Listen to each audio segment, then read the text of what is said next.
we are joined by Dr. Reddy Kandadi, who is the Deputy Vice-Chancellor of the University of Bolton. Good morning, how are you today? Good morning, Lyndsey. I'm good. How are you? I'm really good. I've actually got my curtains closed, which is a bit rubbish. It's a beautiful day outside, but we'll end up with glare. I feel like I'm living in a cave. Yeah, good to see. Yeah. Thank you so much for agreeing to talk to me today.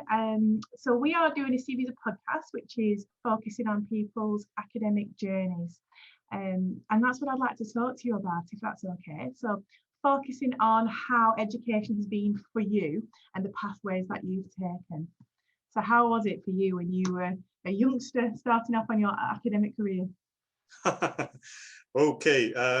Probably nobody asked me that question so far, so you put me in a difficult situation. But I'll try to answer as precisely as possible. I was born in India, southern India, in a village in southern India, and I was born into a farming family. My family was heavily dependent on agriculture and farming. And both my parents didn't even finish school. They studied primary school, but in those days, finishing school itself in those agricultural families was extremely difficult. So that's my parents' education. But my mother taught me a few things, alphabet and things like that, which was good. So my schooling, I would say, I was an average student. That's probably a good description. I was reasonably good at science and things like that, but not so great at mathematics. So that was that, and in those days, obviously, in the villages, especially the farming villages, you just don't go and study as a child. You need to work as well. So you wake up in the morning, you work in the farm, you go to school, you come back, you work. So it is a combination of education and work, even starting from age 6. Wow. It is difficult. It was difficult in those days, but that's how the life was. That's how the life was, and we needed to work extremely hard physically, not work for just studying, but physically work extremely hard, and then study in the school. And I do remember times where I used to doze off in the class because I was so tired working, physically working, and then going to school. So. And was that from age 6, did you say? Yes, it was from age 6 we worked. No, not just me, everybody in my family. It happened naturally. I didn't see that I'm going through huge difficulties. That's how the life was. That's how things have changed now phenomenally. You won't even recognize the India I grew up and India today for positive, in a positive way. It has changed, but that's how my schooling was, which meant that you can't focus 100% on education. You work, there are physical difficulties, and also the amount of time you spend on school education was limited because you need to do both the things. And I finished primary school in that way, and then we didn't have high school in our village. So we need to take a bus an hour and a half in the morning and come back an hour and a half in the at least more than an hour in the morning and more than an hour in the evening, nearby town. So we used to do that, and also that was my high school. High school was good because in fact, even though it was hard life in terms of education and work, I will always be thankful and grateful to my parents because they put me in an English medium school. What I mean is the school that teaches with English as a medium of instruction, and they worked extremely hard to send me to the school. That would be one of my questions. How, if you say that normally children don't progress on to high school. What was it about your family that thought, we're in a farming community, but we're going to send our son to high school? What? Yeah, I mean, they did realize very early on the power of education, and that value in terms of the power of education still stays with me. People, even at that time, a number of people, including my parents, thankfully, realized that the only way to transform lives is through education, proper education, and they did work very hard to send. Even though in those days the fee in today's money is very low, but in those days to send to school with English as medium of instruction was quite hard. So they did that, and I finished my high school pretty well. And every time you go forward in the high school, a number of your friends drop out because of number of socioeconomic reasons at the time. But thankfully, I was able to finish high school. As I said, I would classify myself as an average student. Were you still working on the farm as well during high school? Yes, and frankly, I really hated holidays because you needed to work harder. Because generally, holidays coincided with harvesting and more work on the farm. We used to have a lot of cattle as well, and so in that sense, I hated holidays. I really did not want holidays. And school was a kind of an oasis for me in terms of, so in that sense, so I liked school in a different way. So yeah, but I wouldn't want, if I were to go back, I wouldn't want any other way. I loved the life the educational life I had, and probably that hard work, that perseverance, that socioeconomic environment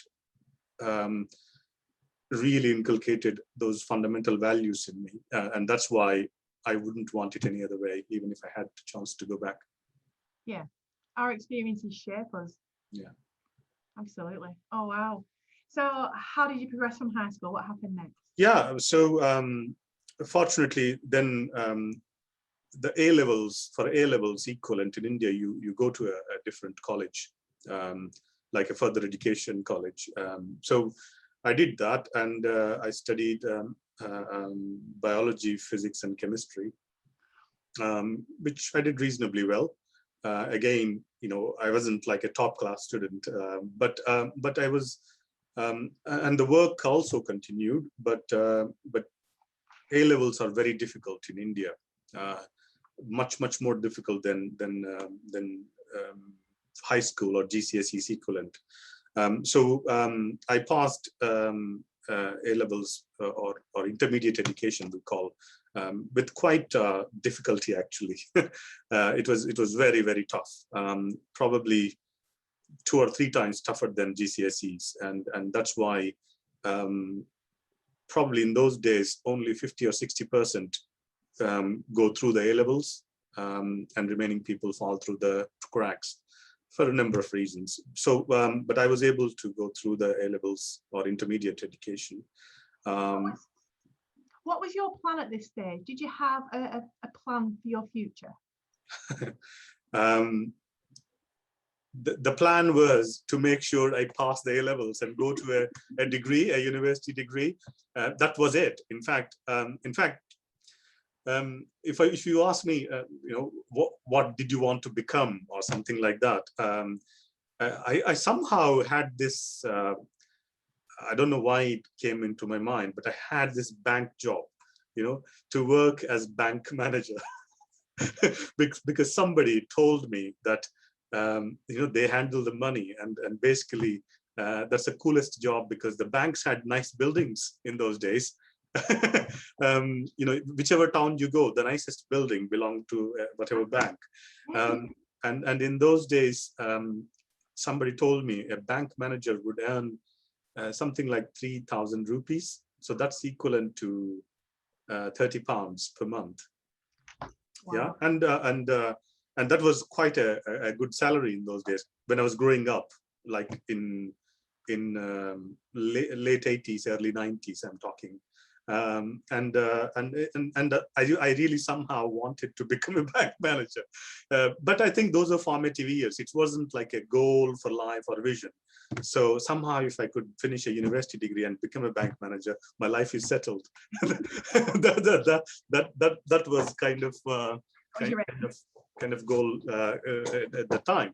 But those were, I wouldn't say immature, but those are formative years, and you don't have big ambitions, visions, goals. But fundamentally, the idea is to clear the A levels and go to a university degree was the primary target. So that was my further education. And then I got into a university degree, a good college, because in India you have a collegiate system. You go to university, you have university campus, but most 90+% of the people go to the affiliated colleges to study a degree, an undergraduate degree. So I went to a very good college. Fortunately, I was able to get a place in a very good college for undergraduate degree. And for undergraduate degree, I studied chemistry, seed technology, and botany, which was good. It was a combination of agricultural sciences. It was a new course at the time. We used to have theory in our college, but for practicals, we used to go to the agricultural fields. So that was fantastic. In fact, I have to say, I developed real interest in studies and education at the time. Something you develop an interest and so on. So that was quite a good move to go on to that new course with chemistry, seed technology, and botany. So and at this time something happened, because it's a 3-year degree and the work continued. So this time, to go to the college, I needed to go to the city, and it took 2 hours to go up to the college, and then 2 hours to come back. So you're spending 4 hours in buses. I needed to change 3 buses to go to the college. Yeah, and many people did. It sounds difficult. It was difficult, at this point. It was extremely difficult. But I finished first year, I finished second year, and I was feeling extremely difficult to do this. And I failed one of the subjects in my second year. It was chemistry, I think. I failed, and I went to my parents. It's not going to work, because if I had to pass my final year or the degree, because you could still progress even if you fail one subject. Okay. I told my father, I really want to finish. I really want to complete my degree, and I simply cannot cope up with this 2 hours up and 2 hours down, and work on the farm and things like that. When did you? And this was after finishing second year. Well, he basically said, "What do you want to do?" I said, "I want to go into hostel or house of residence nearby to the college," and but that was quite expensive in its own right. And thankfully, my father said, "Okay, because nobody in our family studied a degree by the time. So you're going to be the first person to finish a degree. So you made it so far." So he said that was a kind of turning point, because I really don't think I would have completed my degree if my father didn't support me at the time. My family didn't support me. So he paid for the house of residence, and he paid for me to stay in the city for my final year. I would say that was really turning point, because I haven't told this anybody, but I will share. When I moved to the house of residence, actually, I slept for almost a month. I didn't even go to college. I just rested. It was that that difficult. So it was like first thing I did is just rest, and then I worked really hard to complete the degree, I would say. But I developed great friendships at the house of residence, and it was brilliant. That was a turning point. And in fact, I made great friendships in the house of residence. Those friendships I made, I'm still in friends with them. Those became lifelong friends. So I completed my degree, and there was a job offer to in agricultural field, in seed technology, we call. I wanted to study even more at the time. So after I finished my bachelor's degree, I went to do a post-graduation in business management with marketing and sales as specialization. And the last year in the house of residence, I continued to stay in the house of residence when I went to post-graduation. Again, my family supported me immensely during that time. And basically, those 3 years, the final year of my undergraduate degree, and also my post-graduation in business management, I would say those are the best part of my life, I would say, in terms of learning, in terms of friendships, and in terms of formation of a character, in terms of developing values. Yes, we enjoyed, we did all the things in student life that you do, but at the same time, it was brilliant 3 years, that the final year of my degree and 2 years of my post-graduation in India.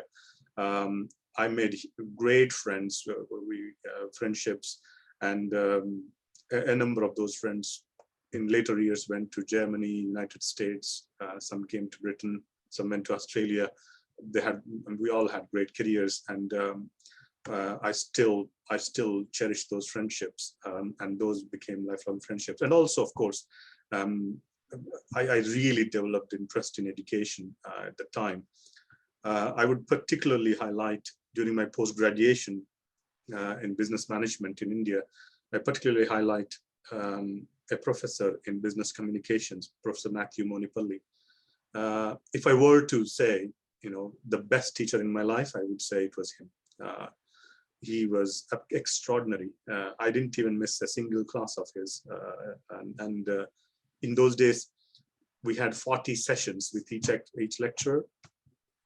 So each professor, and he was extraordinary, extraordinarily brilliant. And the things he taught in terms of business communication skills, influencing, they're still useful. The reason I particularly highlight is everybody, I really think, should have a great teacher in their life, or at least deserve a great teacher, and they have a lifelong influence. And in fact, I'm still in touch with him. I was able to talk to him a few months ago.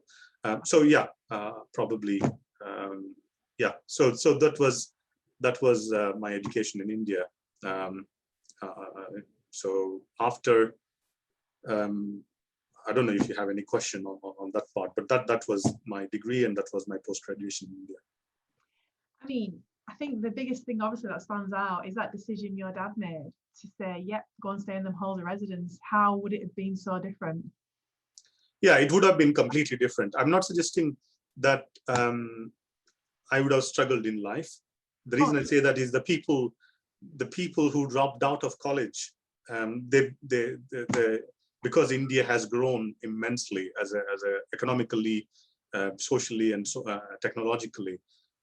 Financially, they have been very successful. Those people, at least some of the people, very successful, even though they weren't able to finish a degree. So life would have been different, definitely different. But I'm glad life panned out for me this way. But it would have been different. I don't think I would have finished my degree. I don't think I would have, this whole thing of coming to UK and all of that would have happened. I would have definitely gone into family, because my family after that, expanded or diversified into other things like construction from farming. So I would have gone into something like that in later years. But who knows, yeah. Families are so instrumental, aren't they? They are. And I think in a developing country, at that time, India was classed as a different developing country. It's much more developed and advanced today. But in early 90s, mid 90s, things were extremely difficult. So to find a job after your post-graduation was was pretty difficult, a good job. But I was able to find a job even before I finished my post-graduation. I was interviewed during my final semester, and I had a job, ready to go. So, and then I joined Tata McGraw-Hill. Tata Group is one of the best or one of the fantastic companies in India, top companies. So I found I had a graduate job with Tata McGraw-Hill in marketing, and that was brilliant actually. In terms of my professional life, the training, the grounding I had at Tata McGraw-Hill again laid good foundations for my professional career. The discipline, the professionalism, the hard work, the perseverance, all of that.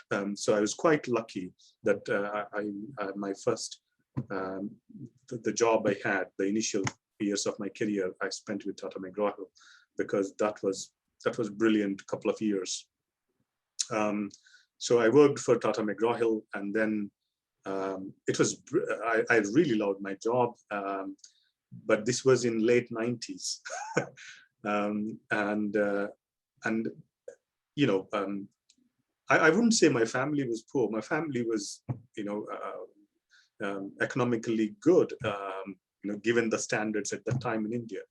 But you grow up in not having quite a lot of pocket money or things like that. So, when I joined my job, I used to spend all my money, just all my salary on things that I didn't do before that. So it was very good couple of years with the graduate job. And again, I'm thankful to my parents that they let me do it. They let me live my life in the way I wanted. Yeah, it was wonderful, because to have that financial freedom, but at the same time, to give you that flexibility, to do whatever you want and form a character and develop your own values, experiment with life and things like that. It was great. Of course, you go through the difficulties, because to get a job in that company was extremely, extremely difficult. And many of the students in my class or graduates from my class didn't get that kind of jobs. So I was very, very lucky, but I needed to even hone up my communication skills, quickly go up the ladder in terms of learning in the job, and it was brilliant. I struggled for the first couple of months because of the company was very disciplined, very top-notch company, great team, and so on. And you come from this background where you struggled in education and so on and so forth. For those couple of years, 99 to 2001, I worked for Tata McGraw-Hill. It was, I would say, the best thing that it could have happened at the time for my professional life. So it was good. I had a great manager at the time. I still remember I've been in touch with him as well. He was brilliant, because you need good teachers and good mentors in life. Whether you're doing a job or doing a PhD or going up on the ladder or you become a politician, whatever, you really need role models and good mentors. Whether they are your managers or teachers, doesn't matter, but you need that. And I had a good mentor in the manager at Tata McGraw-Hill, the first boss, and he was absolutely brilliant. He identified that I had talent, even though I needed a little bit of polishing in terms of my professional skills and communication skills. He identified talent, and he let me experiment with a lot of things, and also he encouraged me to take big challenges at the time. And in fact, I introduced what we call at that time in Tata McGraw-Hill a concept of customized publishing for the first time. I won't go into the detail, but that really enabled us to grow significantly as a branch or as a division at that time. So it was great. It was great. It was tough. It was a difficult job, but it was great learning curve. So that was my 2 years. And in 2001, I decided to study even further. And that's how I came to Britain to study. Wow. I think just picking up on a couple of points you mentioned there, I think what you said around how important a teacher or a mentor is absolutely paramount. I can completely relate to that. I think it gives you that belief, doesn't it? Somebody believes in you and can see something within you, and then you have the will then to progress it with the backing of that person. I think you're absolutely right. It's so important in education. Yeah, it is. It's absolutely important. And I think obviously you had one in business as well. Yeah. I mean, I had a good teacher. In fact, I have to say, I mean, probably I can. I struggled not having a great teacher or a great mentor during my schooling. I have to say that because, and I was very lucky to have those great teachers and good mentors in later part of my life, both later part of my educational life and professional life. So then only I realized how important it is to have a good teacher, good mentor, good role model, and that you can connect with, that who can help you on that. Because I really don't believe you can make all by yourself. I really don't believe that. I think you need teams, you need mentors, you need groups of people to influence you. And I had, in that sense, I had those great teachers, great, even though very few, I had those great people, and that includes my friends. Just as an example, when I was in those house of residence in India, as students, you go out, you drink and all of that. But then when we had a couple of drinks, we used to debate until late nights, and we used to debate on politics. We used to debate on human behavior. We need to debate on characters. We used to debate on number of things, and those things really helped. And to have those good friends who are able to talk to you and who are able to openly debate, discuss, without getting into fights and all kinds of those stuff. Yes, you do get into fights, but I think that's quite important to have the people around you, so that you develop yourself. And the reason I highlight that and it has to happen at certain points in your life. You can't do that in your late 40s or late 50s, because it has to happen in the formative years, so that you develop that sense of character, that sense of openness to new ideas, new people, new cultures, new things.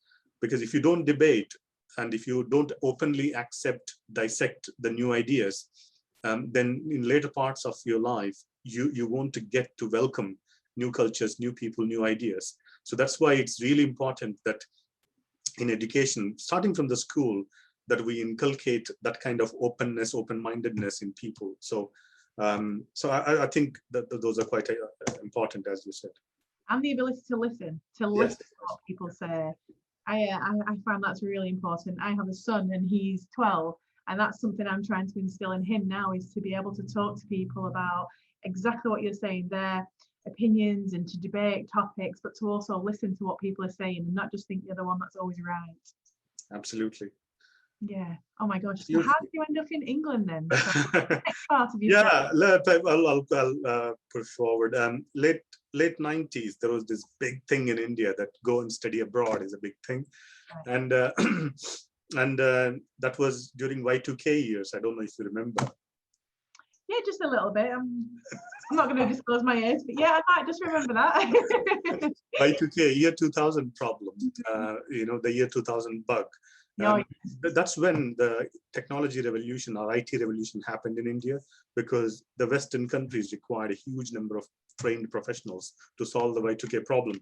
And that's when people in thousands went from India to United States, especially United States. Some came to Europe and so on. So this idea of working abroad, studying abroad was quite a big thing in late 90s and early 2000s. So So again, I thought I came this far. I was the first person to finish a degree, and then I did my post-graduation. I had a great job. Why don't I go a little bit further in terms of my education? And again, my parents supported immensely. They said, yeah, go on, why not? And in fact, they actually pushed me to do that at the time. So even though such an amazing family. Yeah, it is. And yeah, that's why I said, even though I had to work extremely hard from age 6, I wouldn't want it any other way, because great parents, and they supported me throughout, and they were able to give me what they couldn't have, in that sense. So, to born in a farming family where you need to work from age 6 and then finish the schooling, first time to finish somebody to finish in the family schooling, and then go to a degree, and then finish post-graduation, and then work for a great company, and then to go to overseas to come to study in England. It was brilliant. So I wanted to study IT. That's why I told the story of Y2K and all of that. So I went on to do my master's in business information technology from UMIST.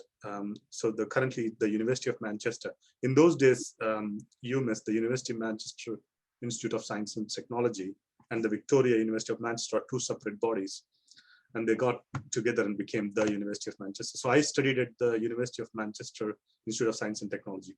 I did my master's in business IT, so that was my second post-graduation.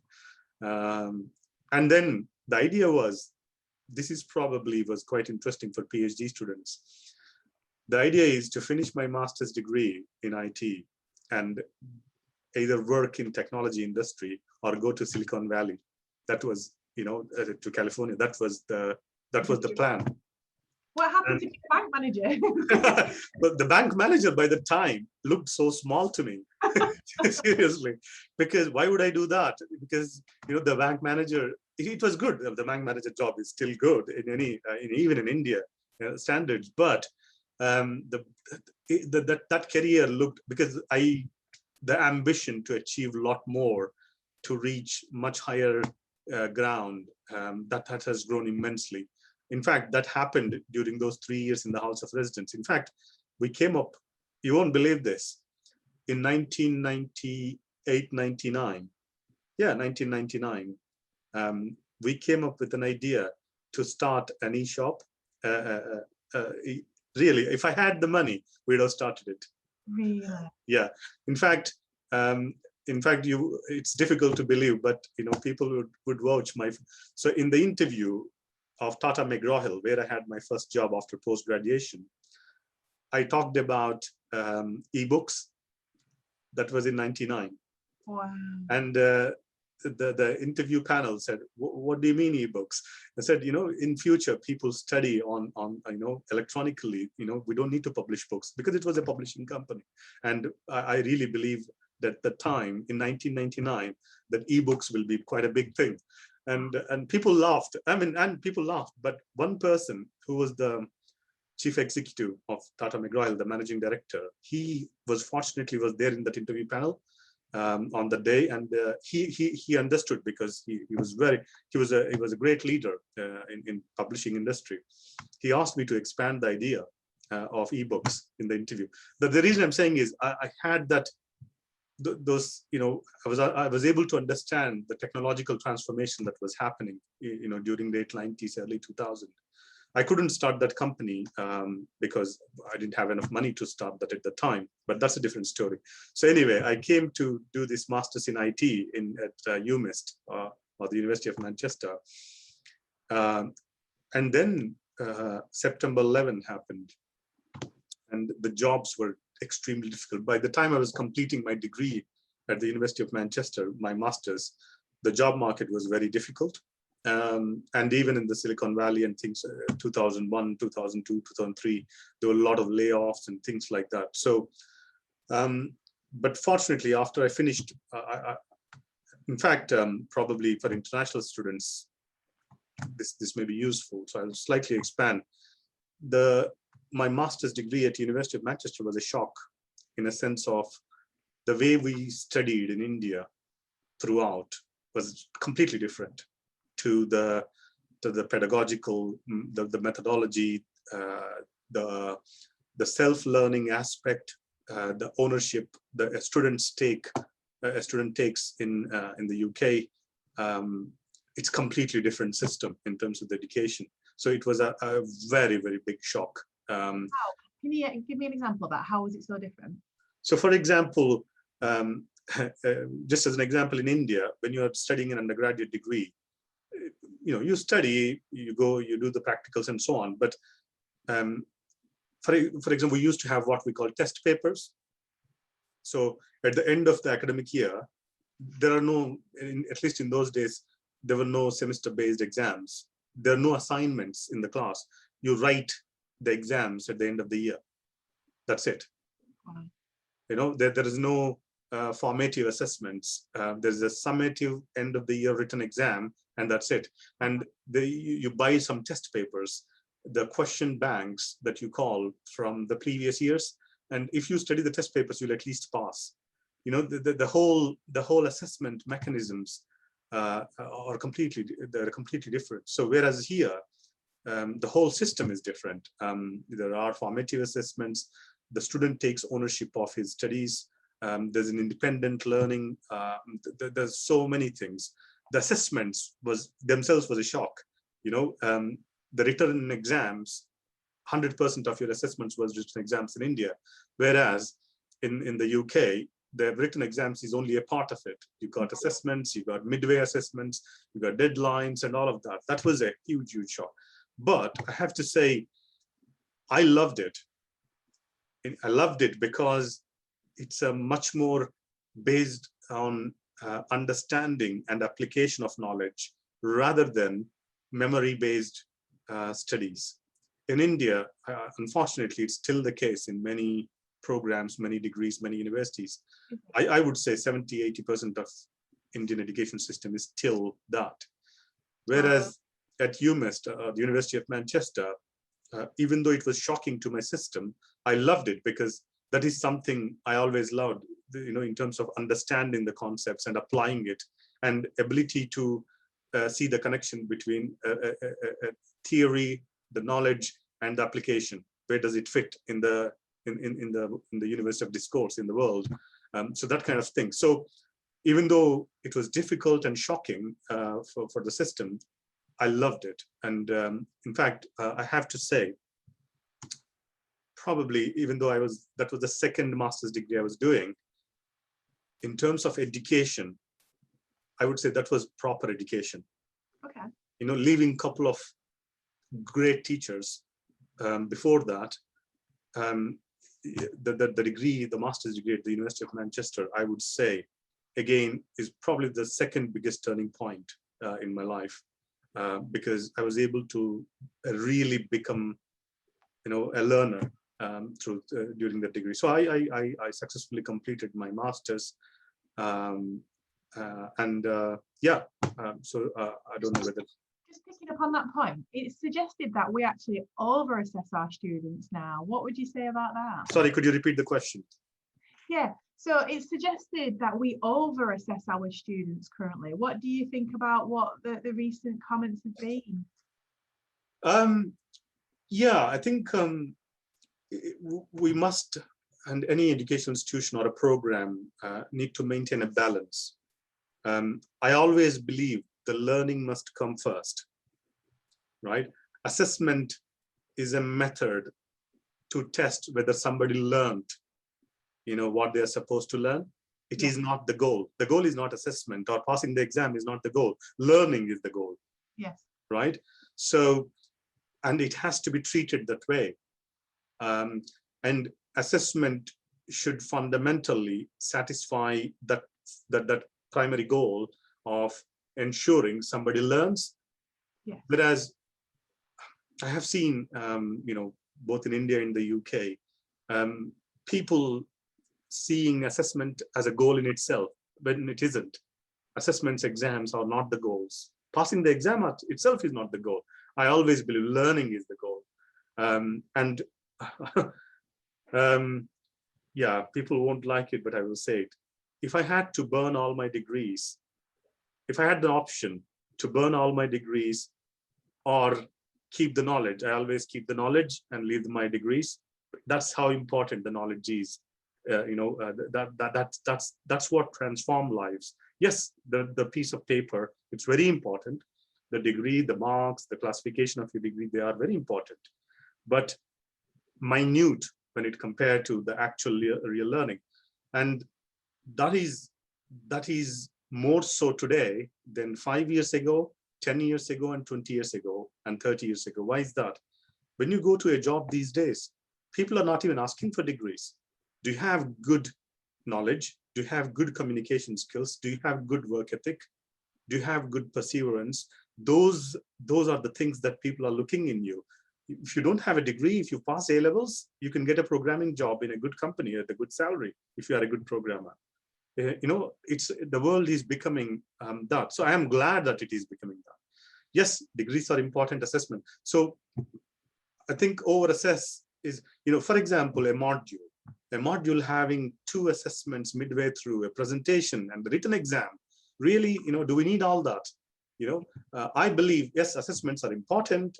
They should be there, but the balance should be maintained very well. It's very, very important. Otherwise, what happens is people, instead of focusing on learning, they'll focus on passing the exam. Yeah. Now, they are the same thing, but they are different things in a way. Yeah. Yeah, you're focusing on just trying to get enough knowledge just to pass that exam rather than concentrating on what you're actually being told. Yeah, because, for example, if you're talking, I don't know, managerial economics or introduction to programming, whatever the module you're learning, you want the students to learn the basics and then run to a library or go online and look at new things that are happening in that area for that module and just explore new things. You need to make them hungry for the knowledge, thirsty for the knowledge, rather than, oh my gosh, would I pass the exam, and worry about it and what will be the questions, all of that. It has to be there, but it has to be secondary. Yeah. Wow. Oh my gosh. So you're now still in England. Was it 2001 studying it? Yeah, I finished my degree, and then the job I really wanted is a business analyst. By this time, I really wanted a business analyst job because business analyst, because I left, as I said, bank manager job has gone from my mind, because business analyst in those days was doing some really exciting things. They look at a business system, a business process, and see how technology can reshape and make it much more efficient and things like that, much more effective and so on. So you study a business models, and you transform the business system. That was the job of business analyst, which was very exciting for me. But I couldn't get the job that I really wanted. I went been interviewed from some programming jobs. I hated programming for whatever reason. But people told me that if you want to become a business analyst, you need to program for the first couple of years and so on and so forth. And then I had some other job offer because I finished or about to finish my degree. By this time, I spent a lot of money, of course, at as an international student, fees and all of that. And I was not gonna ask any more money from my family, so I needed to find a job. And I had a job offer, and it was a good, decent job, a full-time job, not in the area of I wanted. So I had the job offer on, in my hand, and then, but I was in two minds. During the same time, I thought again, okay, I have done a master's in Britain. And I didn't get the job I really wanted. Is it worth doing a PhD? Because during my master's degree at Manchester, I developed an interest in the field of knowledge management. One of my modules was knowledge management. We had a great lecturer for that module. And I was thinking, my idea was to study how global corporations, that are at the forefront of technology and forefront of creating new products, how these global corporations create new knowledge, share and innovate and apply the knowledge. So that was kind of my the big thing. But I couldn't afford to pay PhD fees at the time. So I tried to apply for a PhD at Manchester, but they said there's no chance I could get a scholarship or a fee waiver or something like that. So I knocked the door at the University of Bolton because I thought, what are the other universities in the vicinity of Manchester? And I found Salford, Bolton, but became my targets. I didn't go to Salford actually. So I wrote an email to one of the professors at Bolton. In those days, it was Bolton Institute of Higher Education. And I said, I want to do this research work in knowledge management. Could you please consider? I didn't even apply at the time. I just basically sent an email thinking that, and I think there are certain things that are destiny, probably it is destiny. And Professor Stan Oliver, who joined a few months ago in Bolton Institute, he was trying to establish a small research center in this area of information technology, information systems. So he responded saying, why don't you come and see me? So it was a rainy October day, just finished my master's, and I went to see this professor. I know that it's a story on its own, but I think it's worth, because PhD students, I don't know whether these things happen these days, but it did happen to me. And he said, okay, it was a very informal chat and informal interview. He said, okay, what do you want to do? I said, I want to do this research work in knowledge management, studying global corporations. Oh, he said, yeah, okay, you're in. you can do a PhD. I said, okay, that's fine. And he said, the fees is £7,000 per year. And I said, well, I can, for that fees, I can do that at Manchester. Why would I come here? He was really upset when I said this. So, well, what do you mean you could do? He was very good. I mean, and they said, well, what? I said, yeah, if I can pay that much of fees, I can do it in Manchester. Why would I come to Bolton? He said, he was very nice, and he saw a little bit of immaturity in my comments at the time, but I simply couldn't pay that fees. So he said, okay, I'll give you 50% fee waiver. And I said, that's the deal. I mean, so he said, why don't you go and apply and develop a research proposal based on what you told? And so in fact, I did join. I did develop a research proposal. He sent me an offer letter, and he said you will get a 50% fee waiver. And then I joined, and then still I found it difficult to even pay the 50%. But fortunately, what happened is he gave me some teaching duties, teaching assistant work, and fortunately I did quite well. I taught introduction to technology. I can't remember. No, e-commerce, I think. So I taught a couple of classes, and the students in that class really liked. And basically, I was asked to teach the whole module after that. And basically said, okay, you seem to be doing a good job as a teaching assistant. So we'll waive the whole fees for your PhD, he said. And that was like a really turning point, because I think I would have dropped out. I would have dropped off of my PhD. I don't think I would have continued if I were to pay the full fees. So I had the full fee waiver, and I've always been thankful. In fact, at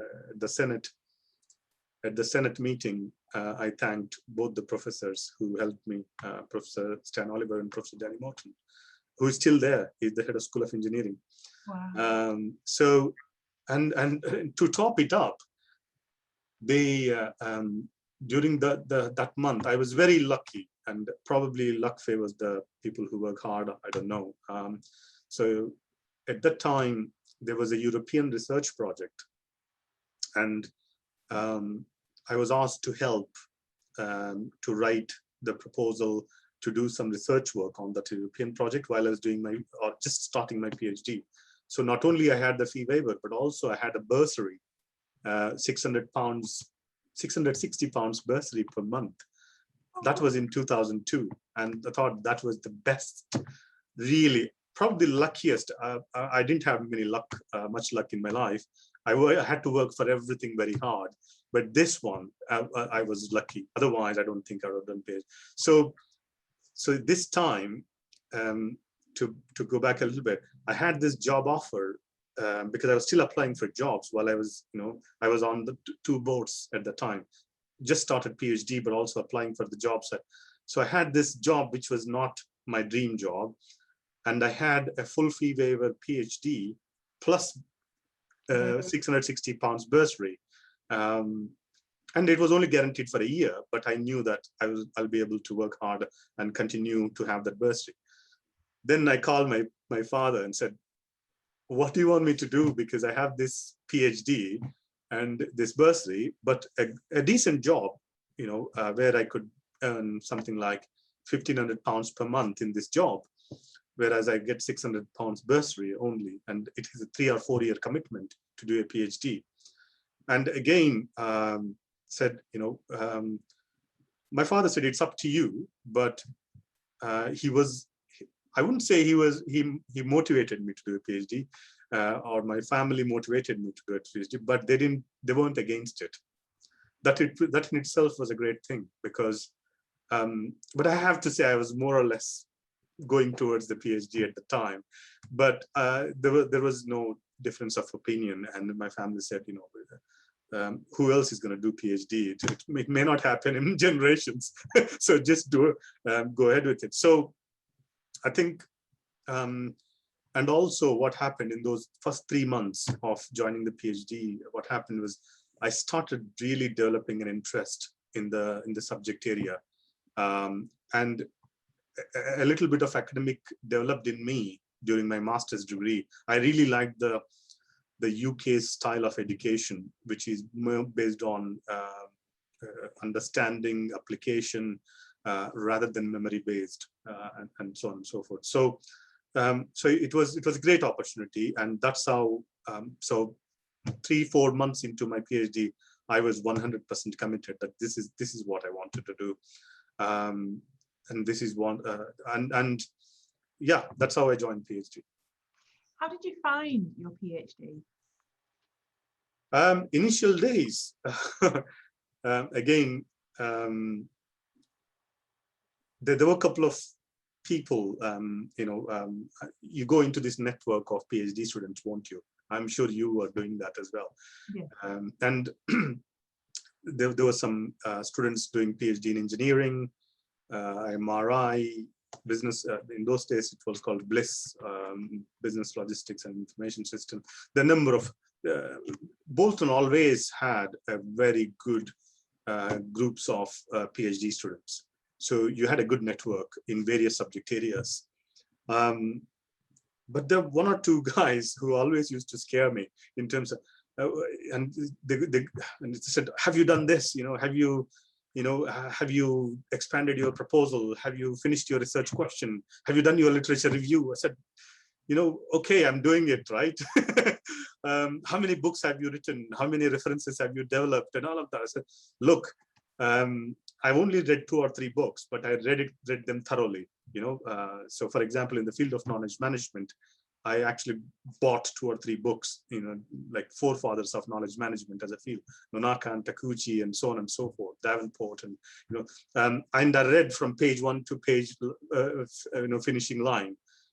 So I only read based on my interest, enthusiasm, and how things took me, rather than somebody bringing a lot of references and my supervisor throwing books at me. It didn't happen like that.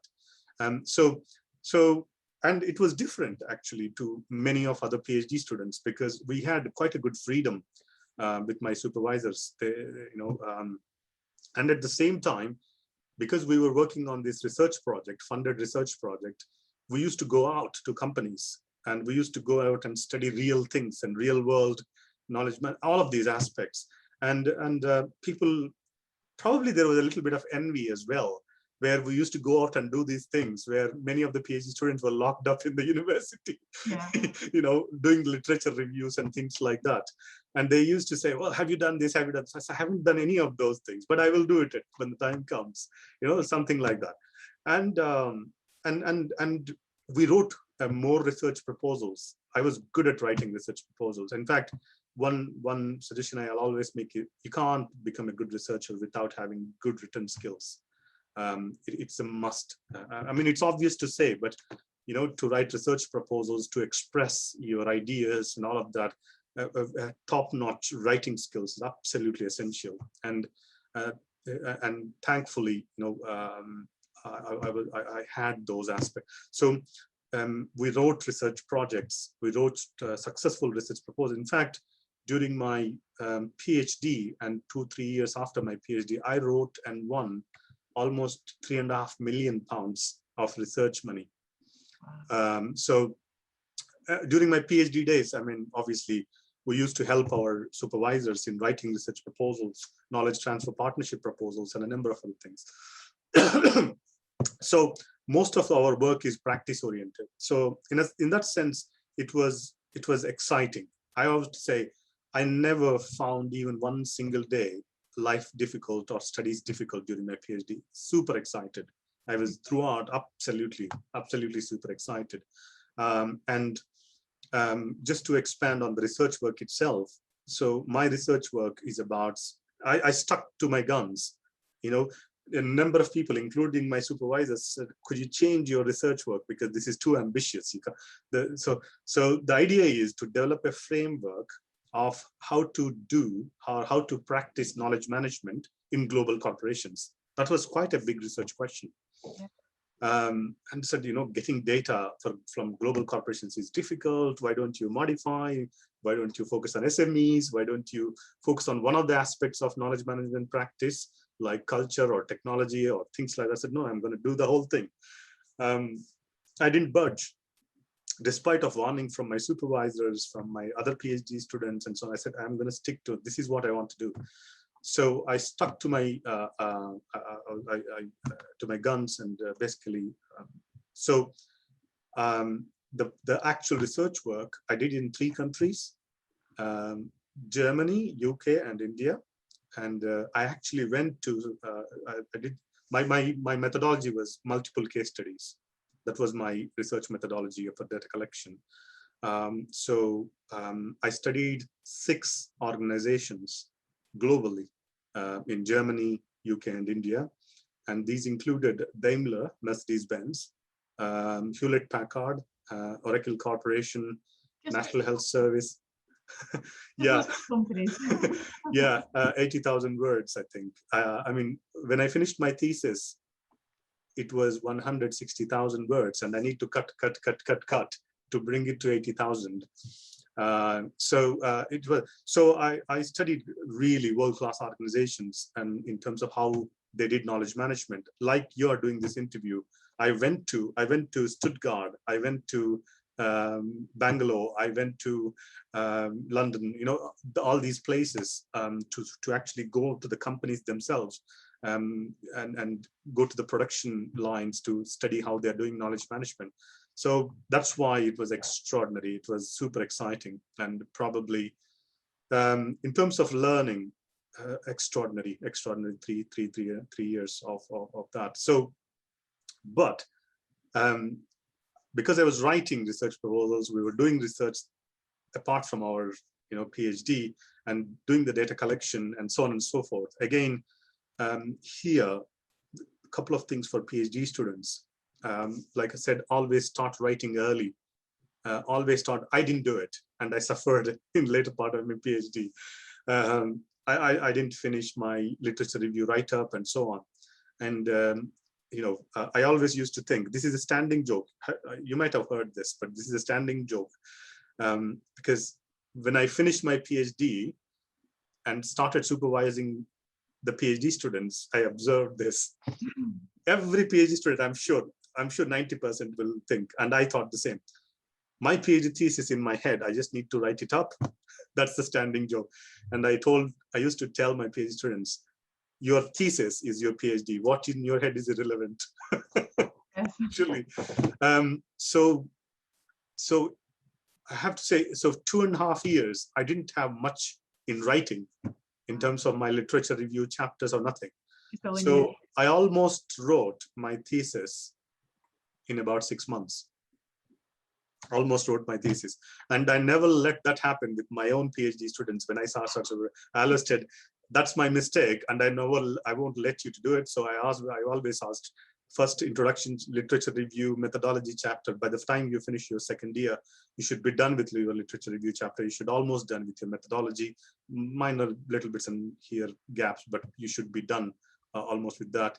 Data collection, and in the last final year of your PhD, you need to write your findings and that. So that will become, that will make life a lot easier for the PhD students. So going back, so that was my, in a sense, my PhD. And during the final year, it was really exciting going to these companies, interviewing people, doing these case studies. And it was almost envious for many PhD students, because who is funding all this? Because we used to write these research projects and win a lot of money from funding bodies. We were able to do these exciting things, exciting work. And I published a journal paper during final year of my PhD in the Journal of Knowledge Management, and which won an award, one of the Outstanding Papers Awards.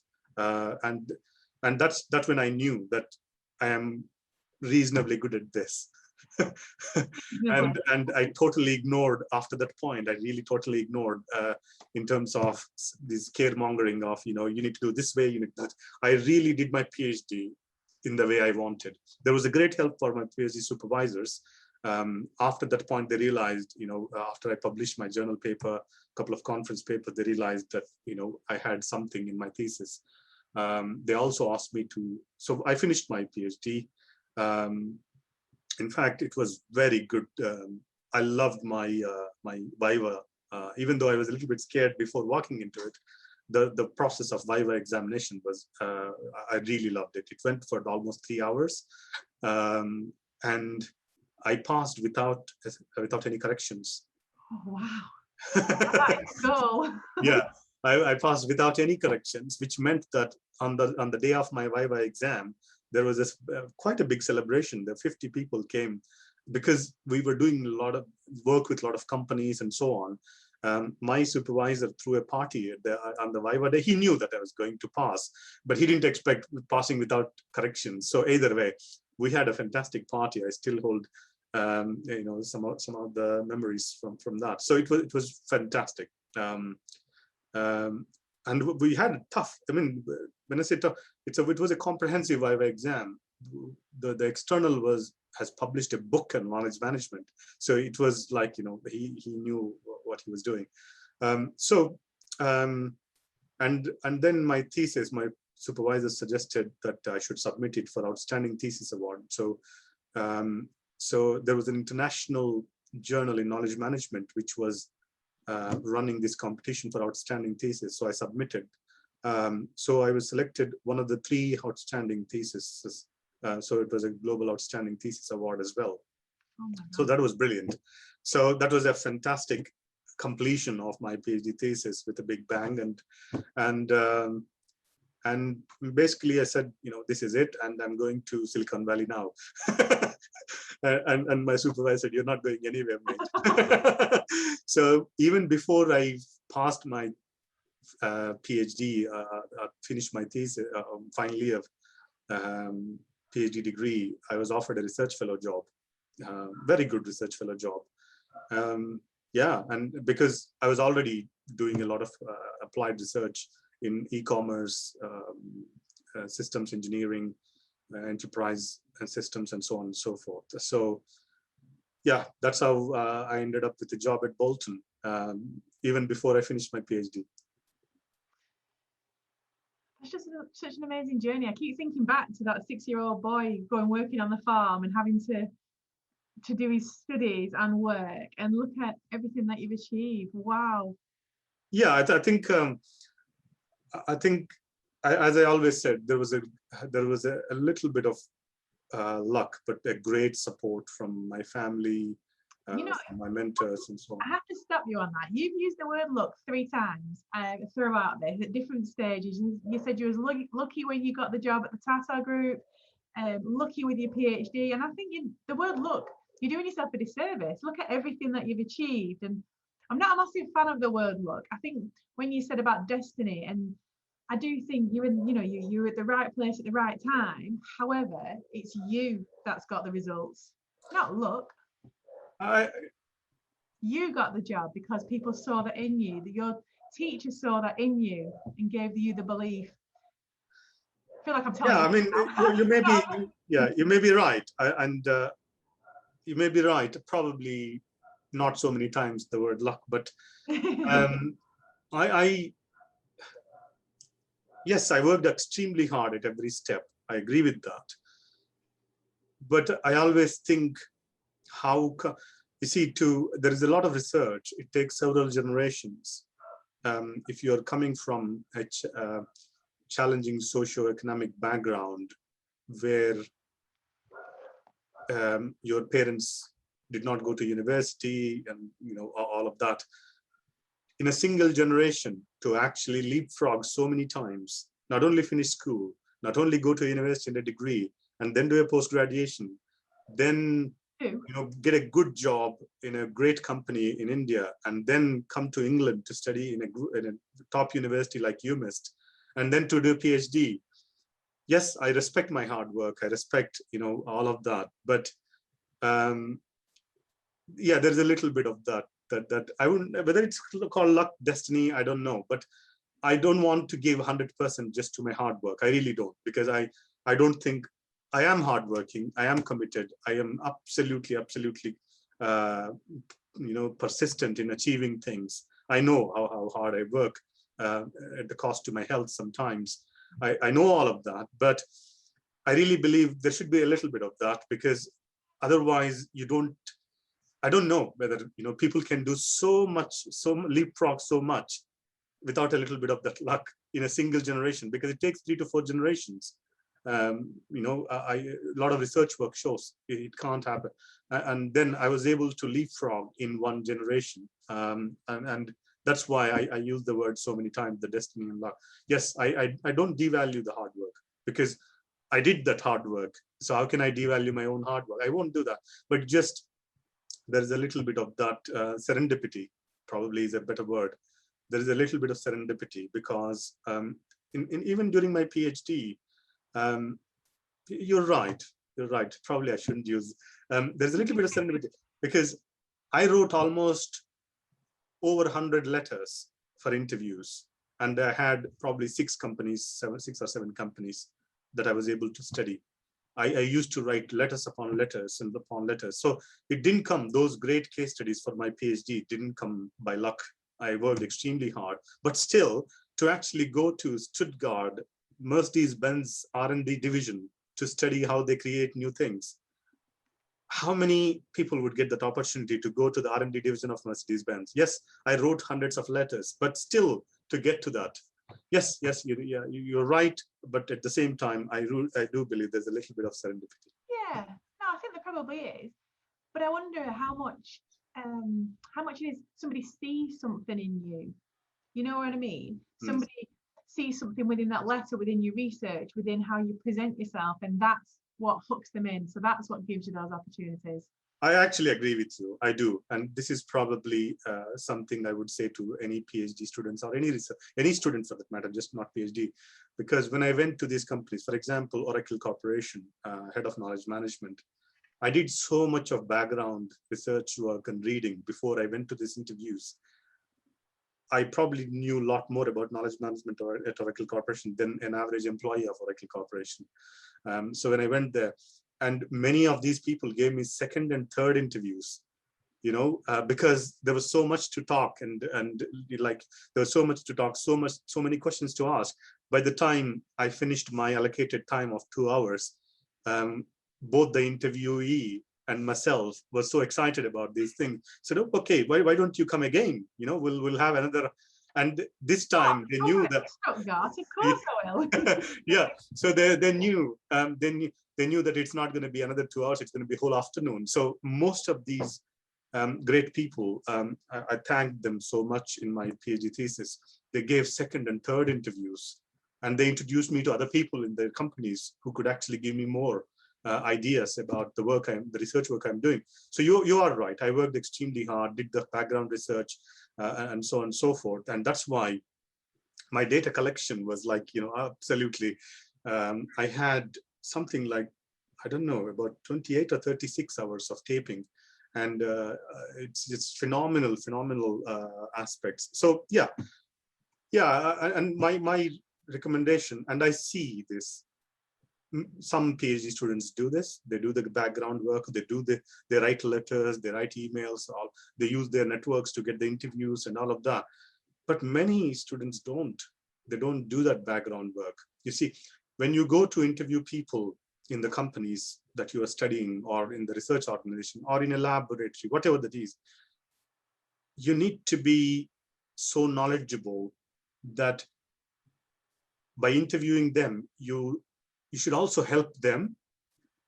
What I mean by that is, you're not just collecting the data, you're actually opening up their mind to new ways of thinking.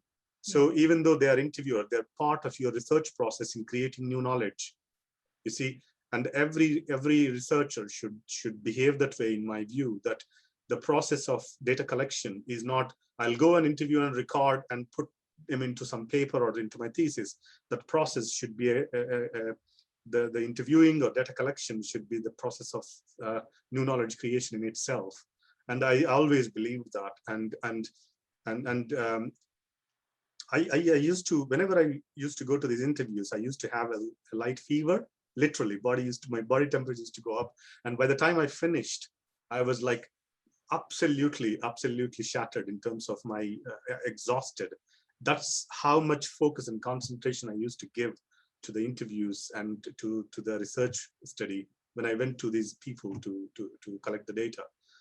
So I think every PhD student must have that seriousness, must say, when you go to Oracle Corporation or NHS, and if you're interviewing a brain surgeon in NHS or consultant, which I have done, because one of the organizations I studied was NHS UK. They used to say, really, how come you know so much about our organization, about the work we are doing? That's what they used to say. So I think that kind of background work, whether you are doing a laboratory research work or a case studies or studying organizations or ethnographic study, whatever, having that priori knowledge before you go into the field to do research work is absolutely, that's what makes you a brilliant researcher. That's what enables you to produce great thesis. Okay. Something else that's been mentioned previously is a passion for the subject. And I think everything you've just said for your thesis, your passion absolutely shines through. Yeah, I mean, in fact, I would say, if you don't have the passion to subject area, find something else. Don't do the PhD in that subject area. Please don't, because it is waste of your time. You may pass your PhD, you might get a doctorate title, but it's just it won't be that fulfilling. So it's a huge waste of resource, in my view, if you don't have the passion for that subject area. You really need to live that research for those 3-4 years, and even beyond that. I taught knowledge management as a subject area for many years after that. I was planning to write a book, but I will say that I was dragged into management from research side around early in 2010, I think, 2009, 2010. I'll explain a little bit more about that. But the passion is I would say, the number one qualification in terms of to do a PhD, because otherwise you will suffer, you will struggle, and it will be a painful process rather than an enjoyable process. I really enjoyed, I absolutely enjoyed. And even when I was writing, I was so happy to write. And frankly speaking, I wrote my whole thesis, 90% of my thesis in 180 days or something like that. Wow. And my wife was proofreading it, and but I think if you have that passion, you will produce great work, in my view, I think. And also you will do a great contribution to the field of that knowledge, whichever subject area that you're doing your research work in. Yeah. Okay, so do you have any kind of final thoughts for PhD students? Any sort of last message that you think is important?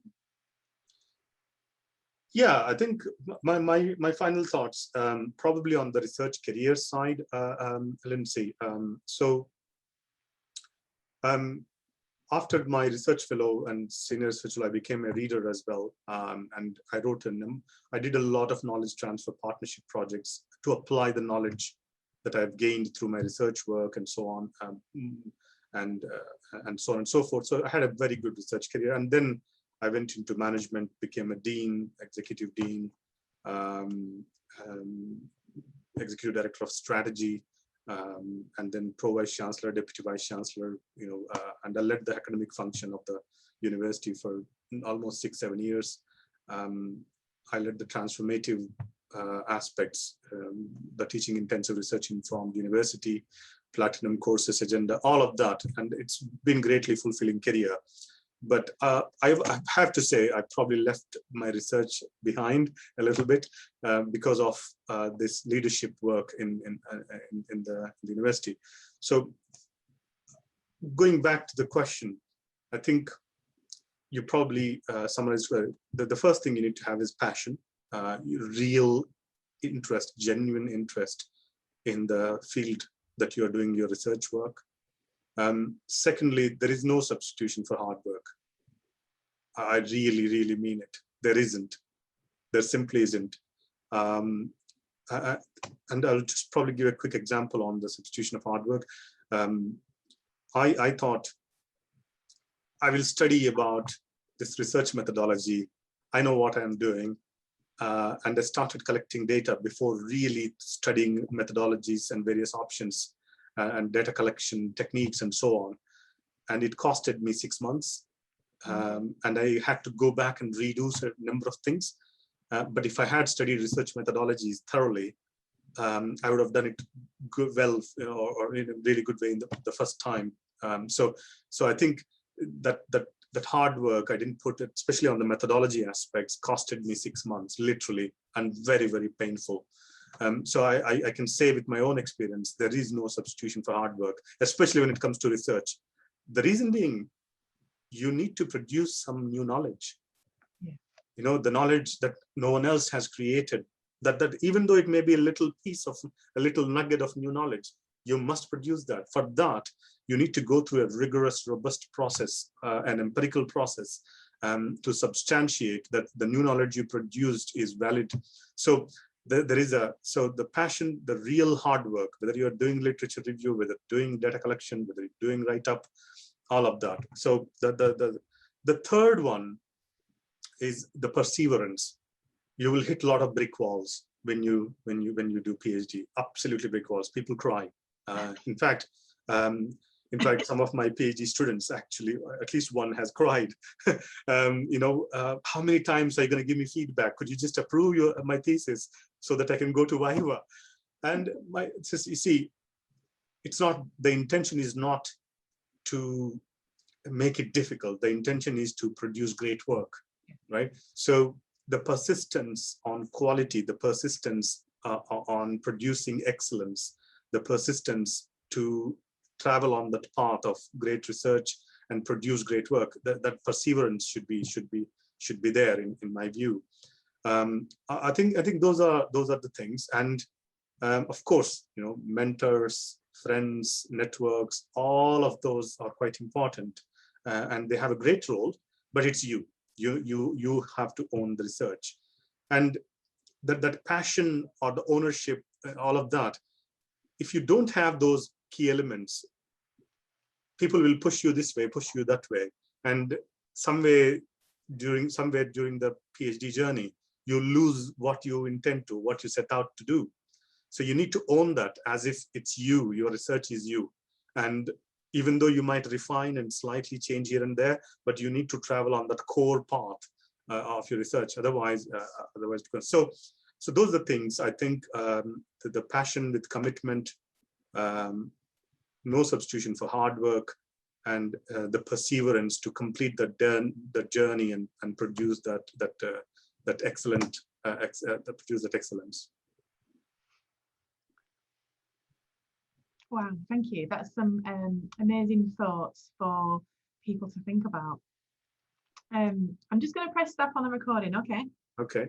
Thank you so much for your time. You're welcome.